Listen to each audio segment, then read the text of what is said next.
menjemputmu pulang, ingat selalu sayang, hatiku kau genggam, aku takkan pergi menunggu kamu di sini.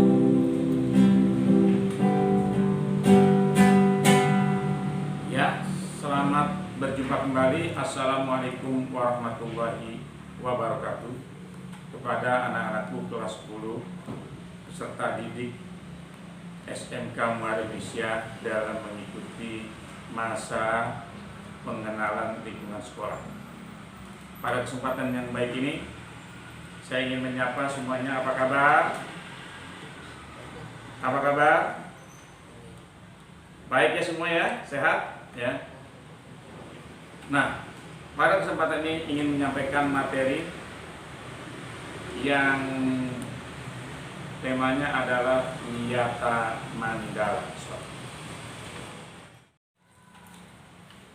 Wawasan Wiyata Mandala. Ada 3 kata, ya, 3 kata. Wawasan, Wiyata, dan Mandala. Kita harus diingat ya.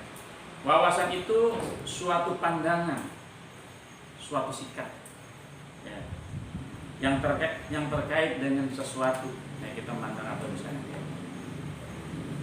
Kemudian Wiyata itu pendidikan, dan Mandala adalah tempat atau lingkungan. Ada yang mengatakan bundar, ya lingkungan, ada yang bilang bundar. Ya, saya bilang Mandala itu tempat atau lingkungan.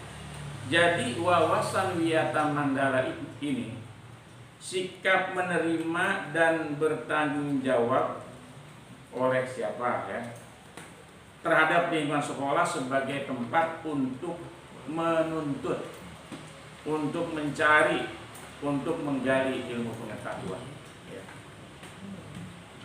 Boleh menuntut, tapi jangan dituntut. Ilmu itu nggak salah. Ya. Tapi yang lebih bagus mencari, untuk menggali.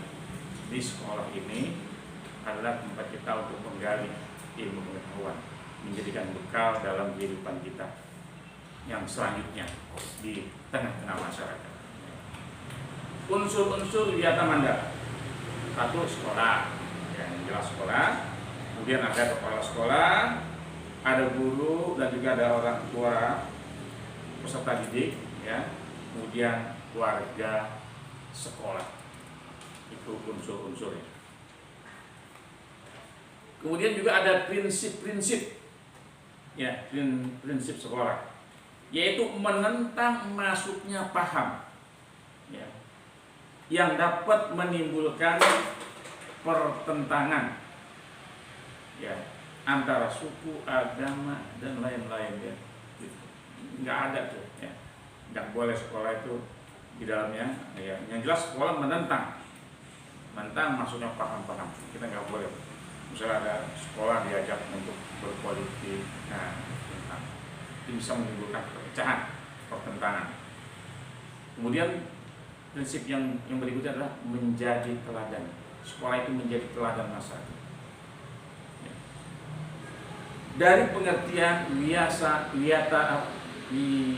Wiyata Mandala tadi, ya, wawasan Wiyata Mandala, dari pengertian itu, maka sekolah yang baik harus memiliki, sekolah yang baik harus memiliki sarana dan prasarana.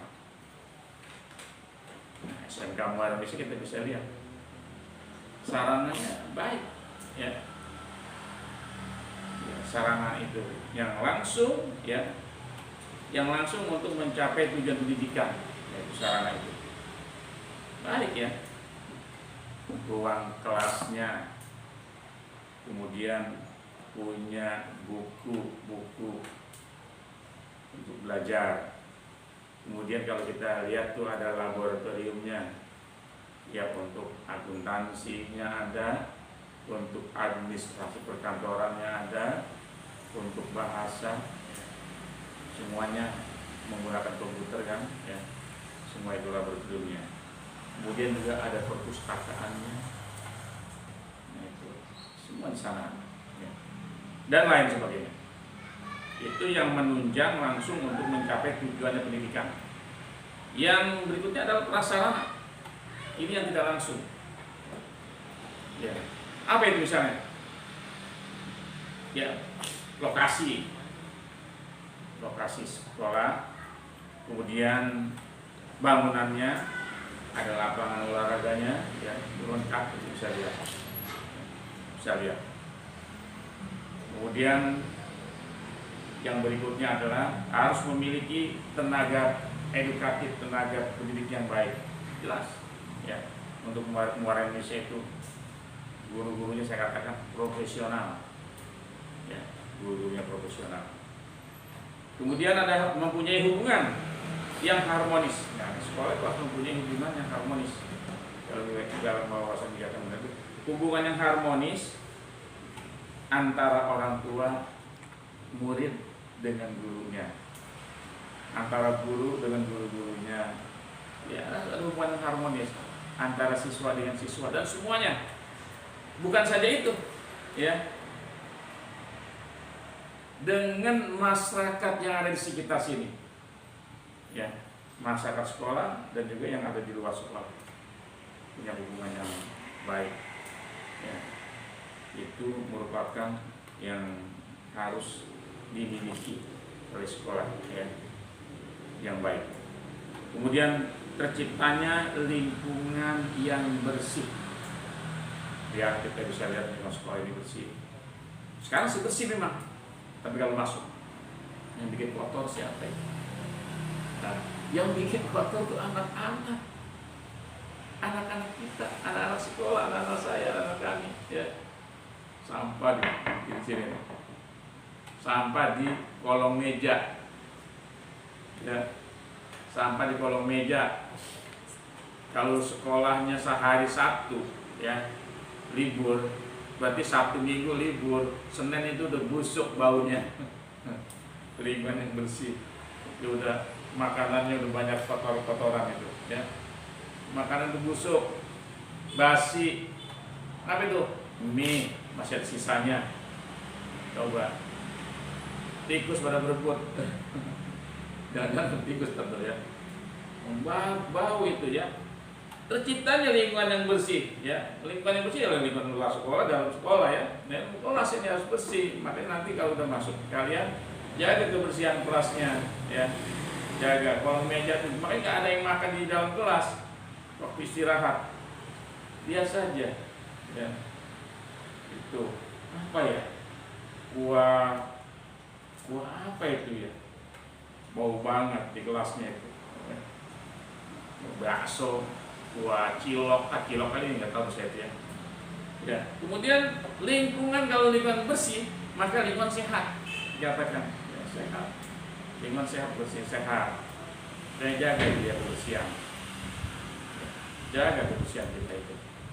Yang sekarang ini ada 3M itu, memakai masker tetap, ya, sementara ini. Kemudian mencuci tangan, menjaga jarak, 3M-nya, ya. Kemudian bersih, sehat, rindang. Ya, rindang lingkungannya ada, tanamannya, ya, bisa dilihat. Tanamannya luar biasa, ya. Dari ujung ke ujung ini setiap bulan ini, ya, buat setiap bulan, pokoknya seminggu, setiap hari disiram, setiap bulan ada pemeliharaan tanaman, ya, sebulan sekali diperiksa lagi, ya. Makanya dijaga keindahannya, ya. Jadi tertib. Nah, juga ada ketertiban sekolahnya.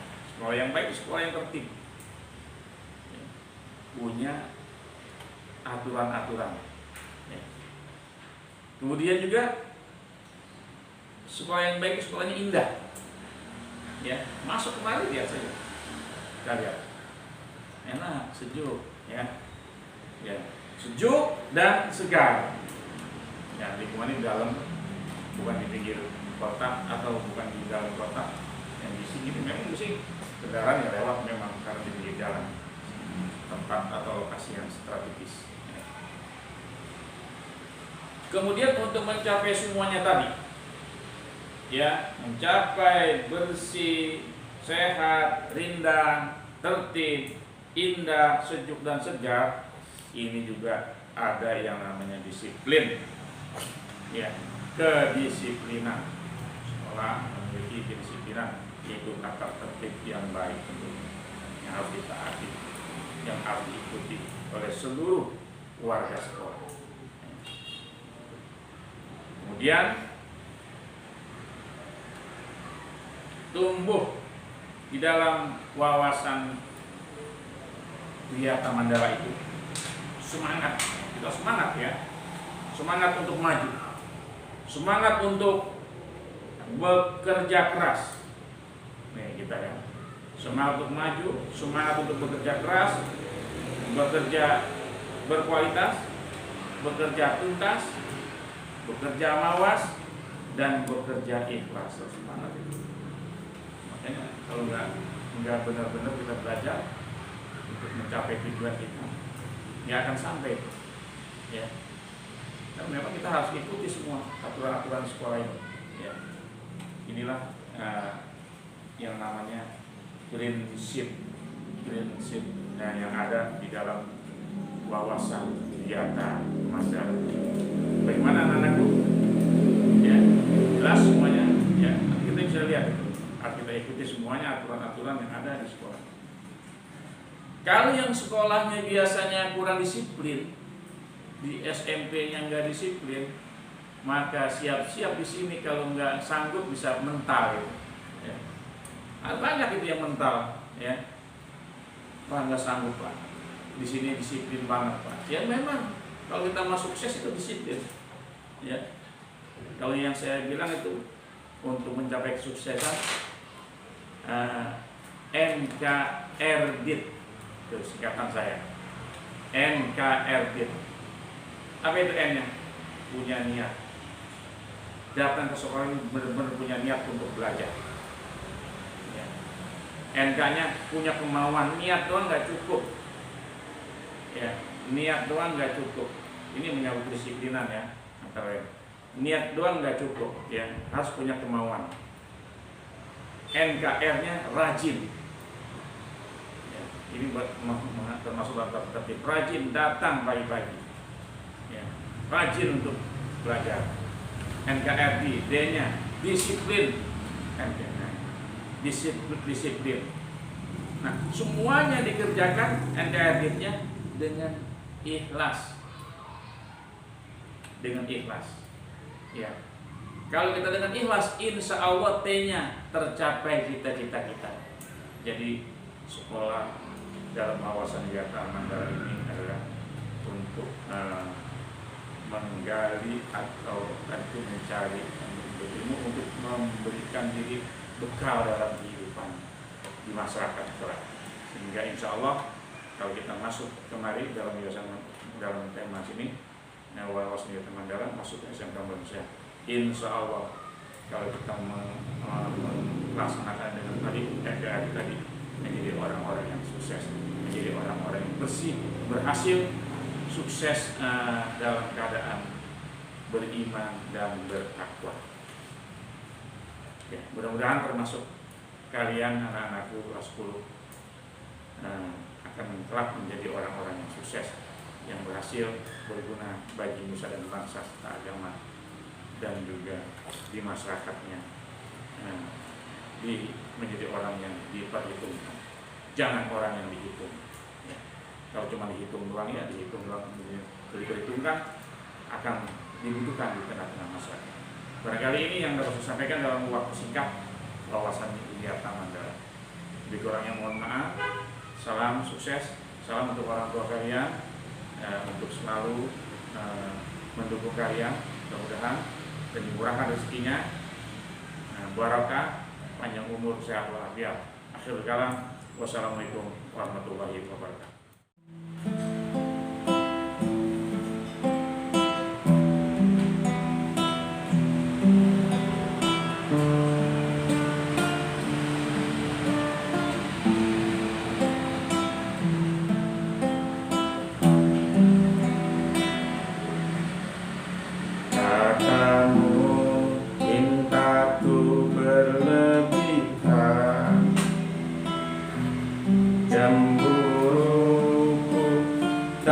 beralasan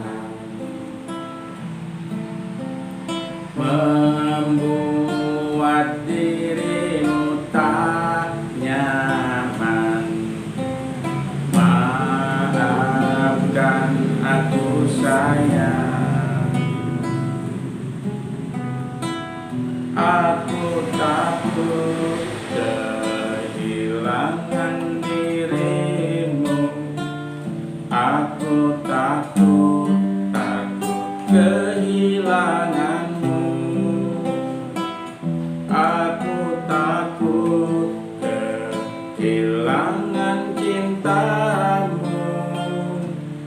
Aku takut hidup tanpa dirimu.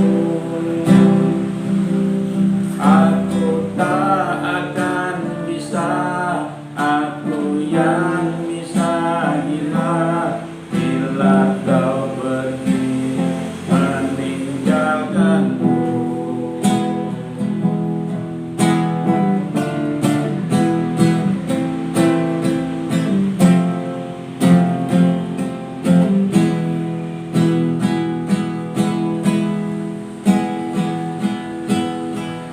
Katamu cintaku berlebihan, cemburuku tak beralasan, bagaikan burung dalam sangkar. Maafkan aku sayang, aku takut kehilangan dirimu. Aku takut kehilanganmu. Aku takut hidup tanpa dirimu. Aku takut hidup tanpa dirimu. Aku tak akan bisa, aku yang bisa gila bila kau pergi meninggalkanku.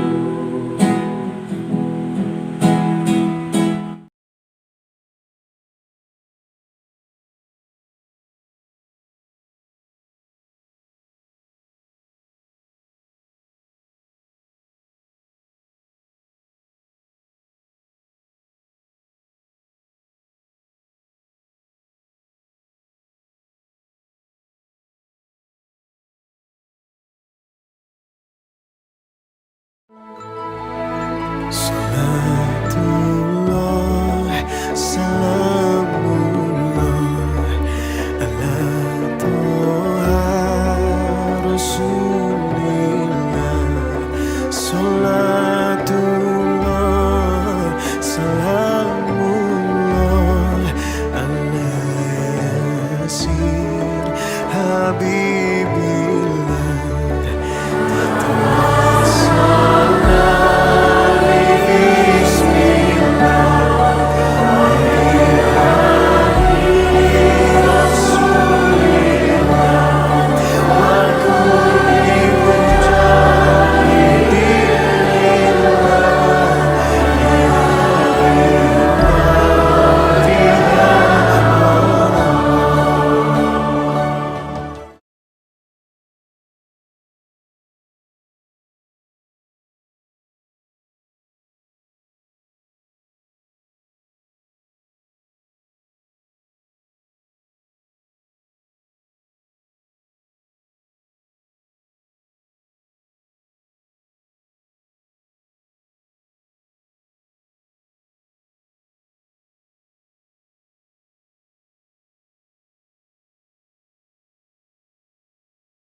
kesadaran berbangsa dan bernegara. Sebelumnya, kalian tahu gak sih makna dari kalimat kesadaran berbangsa dan bernegara itu apa? Pertama dari kata sadar. Dalam Kamus Besar Bahasa Indonesia, sadar itu artinya insaf, merasa, tahu dan mengerti.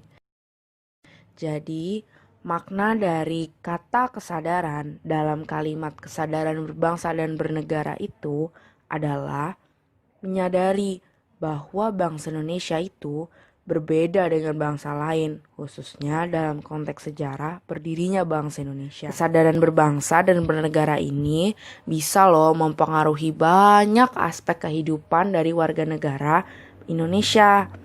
Selain itu, juga banyak hal yang dapat mempengaruhi kesadaran berbangsa dan bernegara.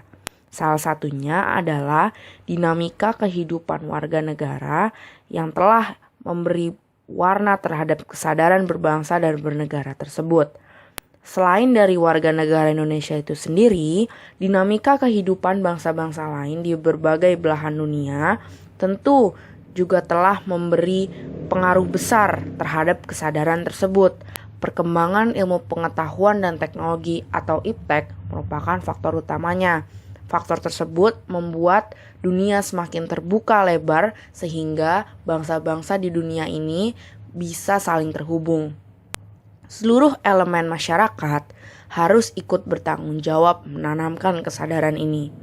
Jika suatu masyarakat atau individu sudah tidak memiliki kesadaran berbangsa dan bernegara, wah, bisa bahaya.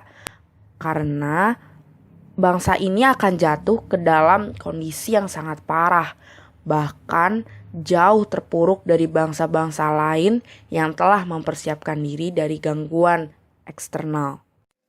Tahukah kamu, kondisi bangsa saat ini telah mengalami penurunan kesadaran berbangsa dan bernegara. Hal ini bisa kita lihat dari semakin minimnya para pemuda yang menghormati nilai-nilai budaya bangsa sendiri dan justru lebih bangga dengan budaya atau simbol-simbol bangsa lain. Selain itu, para pemuda juga menunjukkan perilaku menyimpang dengan menggunakan obat terlarang atau bahkan melakukan free sex. Kondisi ini juga diperparah dengan minimnya kesadaran sosial yang ditunjukkan dengan semakin individualisnya kaum pemuda di tengah-tengah masyarakat. Oleh karena itu, untuk menumbuhkan kesadaran berbangsa dan bernegara di masyarakat adalah dengan mengembangkan nilai-nilai Pancasila dan kepekaan sosial. Masih banyak loh persoalan di masyarakat yang membutuhkan peranan semua masyarakat, baik itu masalah sosial, ekonomi, maupun politik. Apa sih kesadaran itu? Kesadaran itu adalah proses di mana seseorang memahami dan mengerti akan suatu keadaan yang menjadikan individu itu sendiri sadar dan paham betul dengan apa yang terjadi dan apa yang akan terjadi. Kesadaran itu sendiri dibedakan menjadi kesadaran sebagai insan Tuhan, sebagai insan sosial, dan sebagai insan politik. Nah, yang sekarang akan saya bahas yaitu adalah kesadaran insan politik. Kesadaran insan politik atau kesadaran bernegara adalah sadar akan saling berhubungan antara yang satu dengan yang lainnya, khususnya terkait dengan masalah politik, yaitu perilaku untuk mendapatkan kekuasaan, menjalankan kekuasaan, dan mempertahankan kekuasaan negara. Kesadaran bernegara dapat diwujudkan dengan mensyukuri, membina, dan memelihara negara Indonesia. Lalu dapat juga diwujudkan dengan mengupayakan tegaknya kemerdekaan, kebahagiaan, dan kejayaan Indonesia. Salah satu contoh kesadaran bernegara terdapat dalam sejarah perjuangan Indonesia. Dalam sejarah perjuangan dalam merebut dan mempertahankan kemerdekaan, para tokoh-tokoh bangsa Indonesia memiliki kesadaran bernegara yang tinggi. Dengan kesadaran bernegara itulah mereka dapat merumuskan dasar negara. Tanpa adanya kesadaran bernegara yang mereka miliki, kemerdekaan bangsa ini tidak akan terwujud. Nah, kan Indonesia, negara kesatuan yang terdiri dari beragam suku bangsa. Merdeka sejak tanggal 17 Agustus 1945. Para pendiri dan pahlawan bangsa rela berkorban jiwa dan raga demi memperjuangkannya, dengan cara memukul mundur penjajah yang ingin berkuasa. Kitalah yang saat ini menikmati hasilnya. Hidup tenang, aman, tanpa ancaman dari para penjajah. Namun, Akhir-akhir ini, negara kita diusik oleh isu-isu yang melanda. Di antaranya, terorisme berkedok agama, demo yang berujung rusuh dan memakan korban jiwa, gerakan separatis yang meneror sejumlah warga, isu rasisme untuk mengadu domba, ditambah lagi dengan penyebaran hoax atau berita bohong secara sengaja. Itu semua adalah upaya untuk merusak persatuan kita, Indonesia. Ayo, warga Indonesia yang tua yang muda, lawan ancaman yang ada dengan tindakan nyata bela negara. Tapi, bukanlah sudah ada aparat keamanan yang menjaga negara kita? Tidak. Bela negara tak hanya kewajiban bagi aparat keamanan negara, namun hak dan kewajiban bagi setiap warga negara Indonesia. Karena sudah ada dasar hukumnya, seperti yang tertera pada Undang-Undang Dasar tahun 1945. 10 ayat 1 mengamanatkan bahwa tiap-tiap warga negara berhak dan wajib ikut serta dalam usaha pertahanan dan keamanan negara. Contohnya, meningkatkan iman dan takwa serta ilmu pengetahuan dan teknologi, menciptakan suasana rukun, damai, dan aman dalam masyarakat, mematuhi peraturan hukum yang berlaku. Ayo bela negara, karena bela negara kewajiban kita bersama.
jaya. Indonesia sejak dulu kala tetap dipuja-puja bangsa. Di sana tempat lahir beta, dibuai, dibesarkan bunda, tempat berlindung di hari tua, tempat akhir menutup mata.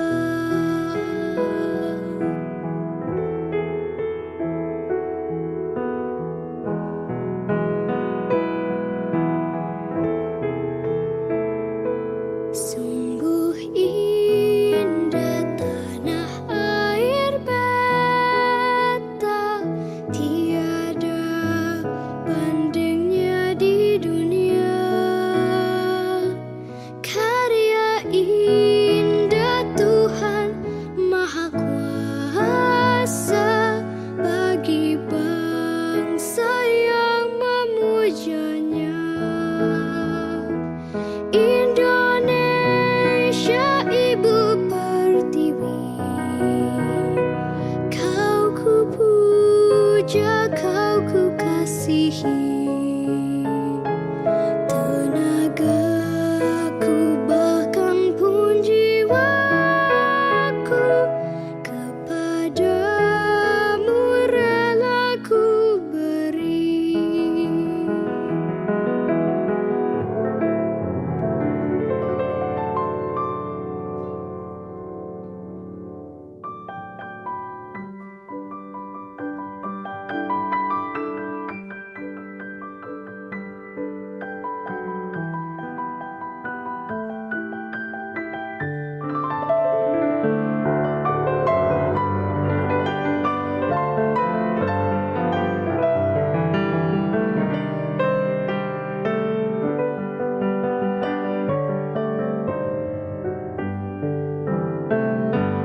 Di sana tempat lahir beta, dibuai, dibesarkan bunda, tempat berlindung di hari tua, tempat akhir menutup mata, tempat berlindung di hari tua, tempat akhir menutup mata.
Itu apa sih?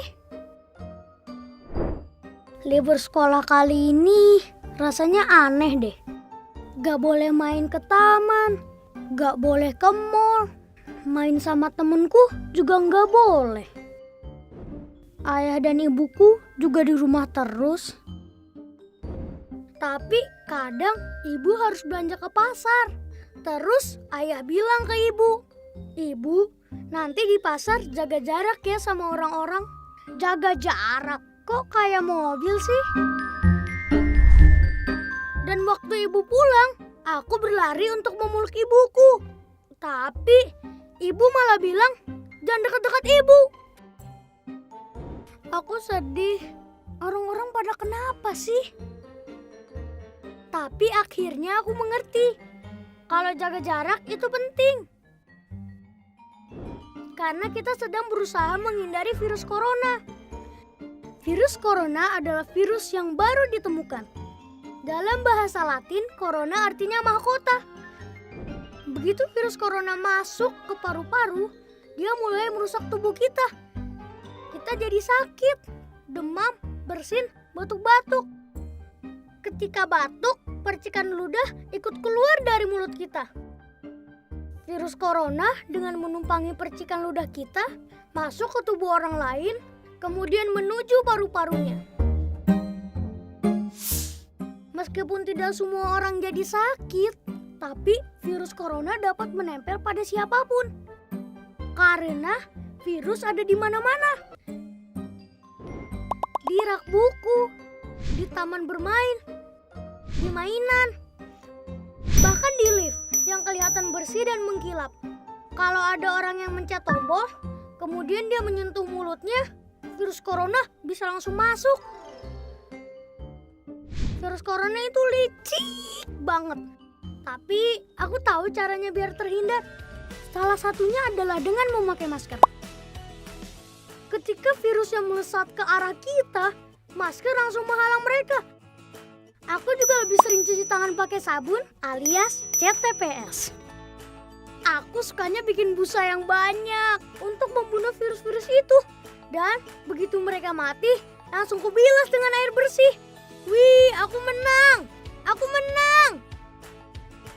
Tapi ada juga orang-orang yang tidak bisa jauh dari virus corona, yaitu para petugas kesehatan, seperti dokter dan perawat. Dengan memakai alat pelindung diri, mereka berperang melawan virus corona setiap hari. Mereka tidak kebal, tapi mereka pemberani, tulus membantu. Semua daerah juga berjuang bersama melawan virus ini. Pemerintah membuat peraturan agar kita semua selamat. Tenaga kesehatan bekerja siang malam demi kesehatan kita. Mari kita taklukkan virus corona bersama-sama. Tapi aku bisa bantu apa ya? Oh, aku tahu. Asal kita tetap di dalam rumah, virus tidak akan menyebar luas. Jadi, aku mainnya di rumah aja. Sementara orang dewasa berperang melawan virus corona dengan caranya masing-masing. Kita tunggu saat virus corona mengakui kekalahannya. Wah, jadi aku bisa main lagi.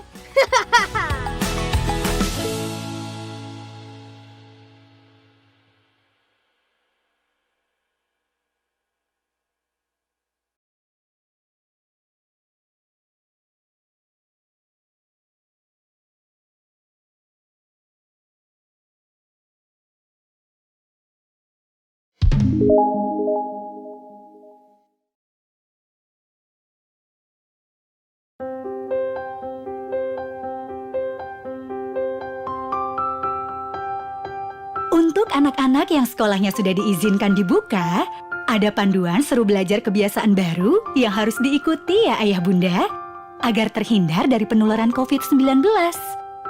Pastikan kondisi lahir dan batin anak dalam keadaan sehat. Baju yang dipakai haruslah dalam kondisi bersih. Anak harus sudah sarapan dan bawa bekal makanan sehat.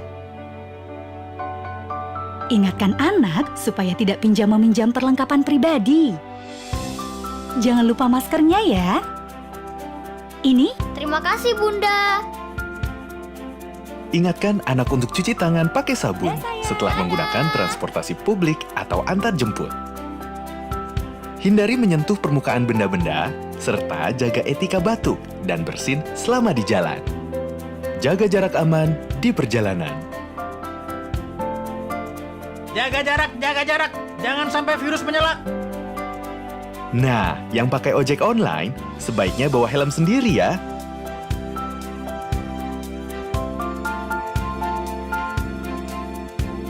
Langsung ke sekolah, jangan mampir-mampir dan langsung pulang setelah mengantar. Yuk, bantu sekolah, menjaga anak-anak tetap sehat dan selamat. Wayan, langsung cuci tangan pakai sabun, segera mandi, ganti baju dengan yang bersih ya. Iya, Bunda.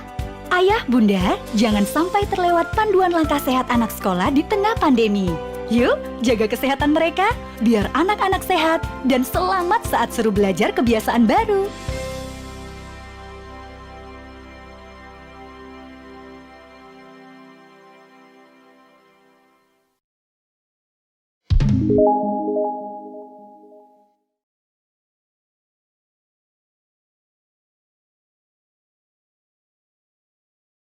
Antisipasi itu ada beberapa hal yang terpenting. Yang terpenting nomor satu adalah menjaga imun sistem kita. Itu apa caranya? Artinya makan harus sehat, reguler, olahraga harus ada, ya. Kita secara nggak boleh stres, harus menghindari stres. Ini penting sekali. Stres itu artinya imun sistem kita down, ya. Jadinya itu satu, menjaga imun sistem. Minum vitamin C dan lain-lain. Jadi jaga imun sistem. Kedua, meminimize persentuhan antara orang ke orang. Jadi ya seperti itu, namaste, itu akan sangat membantu, hai gitu, tos kaki, aku dengar ada yang tos kaki juga. Betul, pakai elbow, itu akan membantu gitu. Dan yang ketiga adalah cuci tangan. Luar biasa efektifnya cuci tangan. Dari semua metode, cuci tangan sebanyak mungkin sehari itu sangat efektif untuk menghilangkan transmisi ini. Dan yang lain-lain itu sebenarnya dan yang terakhir adalah kalau sakit, kalau misalnya batuk atau pilek, jangan keluar dari rumah, stay di dalam rumah. Betul, kalau batuk apalagi harus tutup pakai baju ya, bahkan jangan pakai tangan, pakai baju, lebih efektif karena kalau tangan nyebar lagi. Dan yang terakhir adalah kalau demam langsung ke dokter. Kalau demam langsung ke dokter. Tapi dari semua itu yang paling penting adalah gunakan akal sehat. Lihat statistik ini. Jangan panik.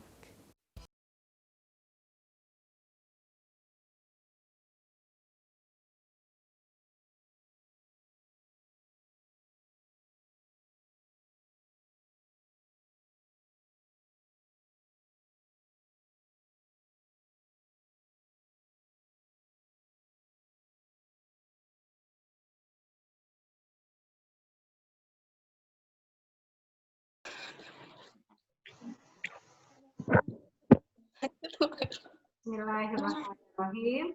Assalamualaikum warahmatullahi wabarakatuh. Waalaikumsalam warahmatullahi wabarakatuh. Salam sejahtera, Om Swastiastu, Namo Buddhaya, salam kebajikan.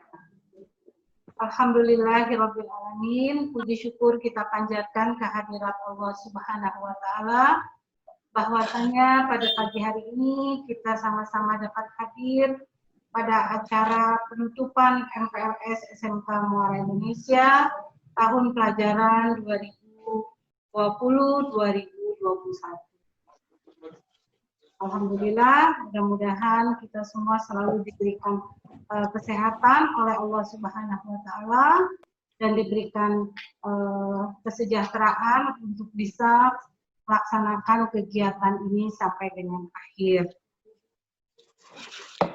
Salawat serta salam senantiasa kita sampaikan kepada junjungan kita Nabi besar Muhammad Sallallahu Alaihi Wasallam, pada para sahabatnya, keluarganya, dan para pengikutnya yang insya Allah akan tetap istiqomah kepada ajarannya. Tidak terasa, masa pengenalan lingkungan sekolah tahun pelajaran 2020-2021 telah selesai dilaksanakan. Partisipasi siswa kelas 10 sebagai peserta didik baru pada kali ini sedikit berbeda dengan tahun lalu. di saat pandemi COVID-19 seperti ini, pemerintah melalui Dinas Pendidikan menghimbau sekaligus memerintahkan untuk dapat melaksanakan MPLS secara daring atau online. Pelaksanaan MPLS online ini terdiri dari 3 hari, yaitu mulai tanggal 20, 21, dan 22 hari ini, yaitu untuk hari pertama MPLS dimulai dengan presensi siswa kelas 10 secara online menggunakan WhatsApp Group dan Google Form. Caranya didampingi langsung oleh para pembina OSIS, para pengurus OSIS. Selain itu, acara juga dilanjutkan dengan live streaming dari YouTube pada channel YouTube MI School TV, ya, di mana materi meliputi pengenalan lingkungan fisik, sekaligus pengenalan guru dan karyawan SMK Muara Indonesia dalam bentuk pemutaran video yang disampaikan oleh para pembina OSIS. Kemudian acara pembukaan juga secara virtual dilakukan oleh Kepala Sekolah SMK Muara Indonesia, dan juga di hari kedua ini diisi oleh Wakil Bidang Kesiswaan, yaitu Bapak Haji Muhammad Hasim, mengenai materi tata krama di SMK Muara Indonesia. Dan hari pertama juga sudah dilaksanakan pemberian materi mengenai tata tertib, langsung diberikan oleh Ibu sendiri selaku Kepala Sekolah SMK Muara Indonesia. Dan untuk antusiasme dari siswa kelas 10 sangat baik dalam mengikuti MPLS online ini. Hal ini dibuktikan dengan penugasan yang diberikan oleh Bapak Ibu pemberi materi, direspon dengan baik melalui laporan dari para pembina OSIS. Sehingga materi yang disampaikan oleh pemberi materi harapannya bisa dipahami dan dilaksanakan dengan baik oleh siswa kelas 10 SMK Muara Indonesia.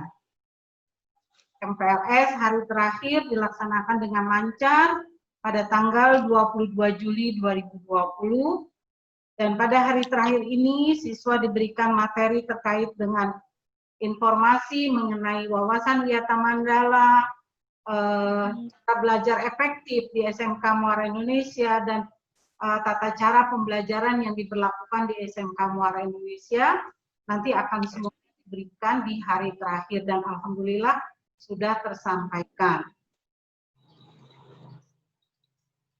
Hal-hal lain di hari terakhir ditutup juga langsung nanti oleh Kepala Sekolah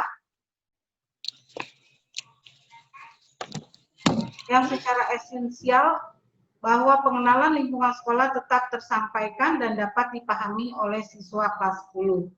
Meski tidak dilaksanakan secara tatap muka, langsung oleh Kepala Sekolah, dan juga agar siswa tetap bisa menjaga jarak, ya, kemudian menggunakan masker, sering mencuci tangan, dan menggunakan sabun. Untuk materi lengkap masalah MPLS di SMK Muara Indonesia, kalian bisa saksikan langsung di channel YouTube MI School TV, ya, karena di situ mungkin bisa dilihat secara lebih gampang lagi. Dan dengan mengucapkan alhamdulillahirabbil alamin, pelaksanaan MPLS SMK Muara Indonesia tahun pelajaran 2020-2021 dinyatakan ditutup secara resmi. SMK-ku, SMK-mu, SMK Muara Indonesia. Billahi taufiq wal hidayah. Assalamualaikum warahmatullahi wabarakatuh. Itu aja itu lagu anak soleh. Ada deh kayak Umi deh, sama deh.